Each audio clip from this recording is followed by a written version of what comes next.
Hujung minggu ni ramai saudara mara datang ke rumah. Tak tahu nak masak apa? Tak payah-payah pening kepala. Hari ni Chef Syah nak kongsikan korang resepi ayam masak tomato bersama nasi jagung ala Chef Syah meletup kebabung. Nampak menarik kan? Bahan-bahannya pun mudah sahaja.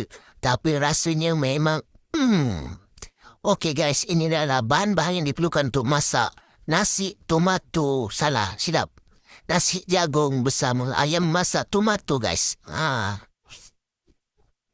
Bahan-bahan ni semua kamu dapatkan kat pasar. Mudah je. Okey, sebelum tu kita bagi ruang kepada Chef Syah untuk memperkenalkan dirinya guys. Silakan Chef Syah. Salam guys, bersama dengan saya Chef Syah dan juga Chef Faiz meletup kebabung. Okey guys, so ni kita nak share dengan korang cara nak masak nasi jagung dahulu. Okey lah, ni bahan-bahan yang kita perlukan untuk masak nasi jagung.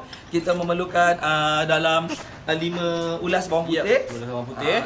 Lebih sikit tak apa. Dalam lebih tak apa, kurang jangan. Yes. Lepas tu kita juga memerlukan dalam 5 biji bawang merah. Sini tak ada yang besar-besar bawang merah. Ni yang kecil-kecil punya. Okey. Lepas tu kita juga memerlukan sedikit halia ya, iaitu sebesar ibu jari. Sikit saja. Sebesar ibu jari. Lepas tu kita blenderkan.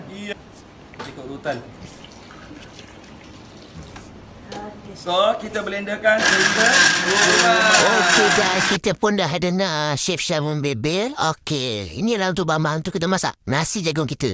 Kita memerlukan 3 sekawan. Kita masukkan dulu. Sebab tu kita masukkan di bahan-bahan yang sudah di blender oleh Chef Syah tadi guys. Itu korang masukkan dalam 1 sudu besar mentega ataupun butter. 1 ikat daun pandan.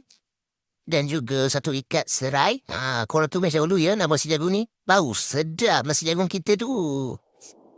Inilah sukatan untuk 1 kilo beras basmati guys.